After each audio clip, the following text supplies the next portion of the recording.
దేశవ్యాప్తంగా గోవధ మీద విస్తృతంగా చర్చ జరుగుతున్న టైంలో కేంద్ర ప్రభుత్వం తీసుకున్న నిర్ణయం ఓ సంచలనంగా మారింది. దేశంలో వధ కోసం జరిపే పశు విక్రయాలు అన్నిటినీ నిషేధిస్తూ ఇచ్చిన ఆదేశాలు ఇప్పుడు సంచలనమయ్యాయి. జంతువులపై జరుగుతున్న క్రూరత్వానికి చెక్ పెట్టే ఉద్దేశం వేలాది ప్రశ్నలకు కారణమవుతోంది. ఇంతకీ ప్రభుత్వ ఆదేశాలు ఏం చెప్తున్నాయి?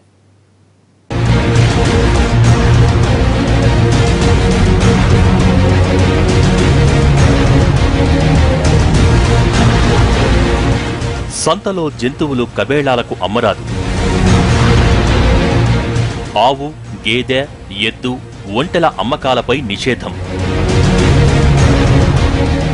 గెజిట్ నోటిఫికేషన్ జారీ చేసిన కేంద్రం.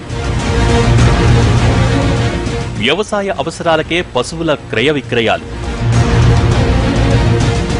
అలా రాసిస్తేనే అమ్మేందుకు, కొనేందుకు అనుమతి. దూడలు, ఒట్టిపోయిన పశువుల విక్రయం కూడా తగదు. గోవధను నిషేధించేలా దేశవ్యాప్తంగా చట్టం చేయాలన్న డిమాండ్లు గత కొన్నేళ్లుగా గట్టిగా వినిపిస్తున్నాయి. మరోపక్క గోరక్షక దళాల పేరుతో చాలా మంది అత్యుత్సాహం కూడా ప్రదర్శిస్తున్నారు. ఇలాంటి సమయంలో కేంద్ర ప్రభుత్వం శుక్రవారం కొన్ని కీలక నిబంధనలు చేరుగా గోవధపై నిషేధం విధించకపోయినా వాటి క్రయ విక్రయాలపై తీవ్రస్థాయిలో ఆంక్షలు విధించింది. ఈ ఆదేశం ఇప్పుడు దేశవ్యాప్త సంచలనమైంది.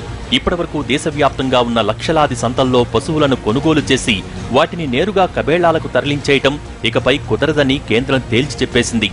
కేవలం వ్యవసాయ అవసరాల కోసం మాత్రం సంతల్లో పశువుల కొనుగోలు చేయాలి, లేదా అక్కడ అమ్ముకు ఉన్న నిబంధనల్ని మరింత కఠినతరం చేస్తూ కేంద్ర ప్రభుత్వం కొత్త ఆదేశాలు జారీ చేసింది. పశువుల క్రయ విక్రయాలపై పలు నిబంధనలు విధిస్తూ కేంద్ర పర్యావరణ శాఖ శుక్రవారం గెజిట్ నోటిఫికేషన్ జారీ చేసింది.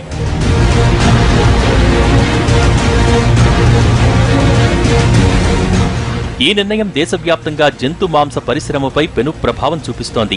దేశవ్యాప్తంగా బహిరంగ మార్కెట్లలో కబేళాల కోసం ఆవులు, గేదెలు, ఎద్దులు, ఒంటెల్ని అమ్మటం, కొనటం ఇకపై పూర్తి స్థాయిలో నిషేధం.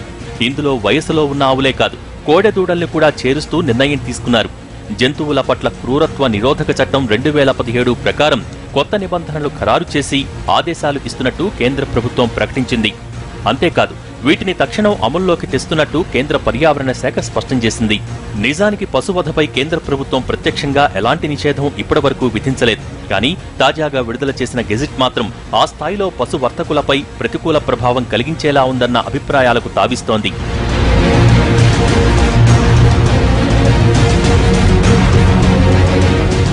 కబేళాలకు తరలించే నిమిత్తం పశువుల్ని మార్కెట్లలో బహిరంగంగా అమ్మటాన్ని, కొనటాన్ని నిషేధిస్తూ మార్గదర్శకాలు వెలువరించడంపై భిన్నాభిప్రాయాలు వ్యక్తమవుతున్నాయి. కేంద్ర ప్రభుత్వం తీసుకున్న ఈ నిర్ణయాన్ని కొన్ని పార్టీలు తీవ్రస్థాయిలో తప్పుబట్టాయి.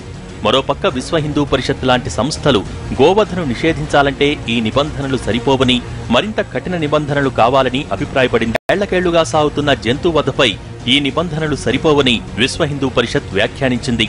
పశువుల సంతల్లో గో విక్రయాలను నియంత్రించేందుకే వాటి కొనుగోళ్లు, అమ్మకాలపై ఈ స్థాయిలో ఆంక్షలు విధించామని కేంద్ర పర్యావరణ శాఖ మంత్రి హర్షవర్ధన్ చెప్పుకొచ్చారు. జిల్లా స్థాయిలో పశువుల సంతల పర్యవేక్షణ కమిటీలు, స్థానిక పశువుల సంతల కమిటీలు ఈ నిబంధనల్ని ఖచ్చితంగా పాటించాల్సిందేనని, రాష్ట్ర స్థాయిలో ప్రభుత్వ నియంత్రణను, జంతుహింస నియంత్రణ ఉద్యమానికి మద్దతిచ్చేందుకే ఈ రూల్స్ పెట్టామన్నారు.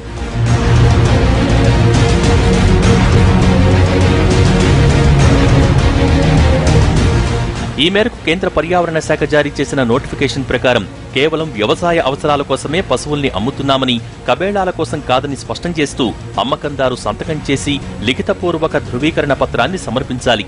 ఇందులో తన పేరు, చిరునామా సహా ఇతర వివరాల్ని స్పష్టంగా పేర్కొనాలి. దీనికి ఏదైనా తన ఫోటో, ఐడెంటిటీ కార్డ్, జిరాక్స్ కూడా జత చేయాలి. ఇక పశువులు కొనుగోలు చేసేవారు కూడా వాటిని కబేళాలకు తరలించేందుకు కాదంటూ హామీ పత్రం ఇవ్వాల్సి ఉంటుంది. ఈ పశువుల కొనుగోలు వ్యవసాయ అవసరాల కోసమేనని, కబేళాల కోసం కాదని పశువుల సంత నిర్వహణ కమిటీలు విధిగా ధృవీకరించాలి. కొనుగోలుదారుడు తీసుకువచ్చిన ధృవీకరణ పత్రాన్ని పరిశీలించి అతను వ్యవసాయదారుడేనని కమిటీలు నిర్ధారించుకోవాలి. అన్నీ జరిగిన తర్వాతే పశు క్రయ విక్రయాలు పూర్తవ్వాలి.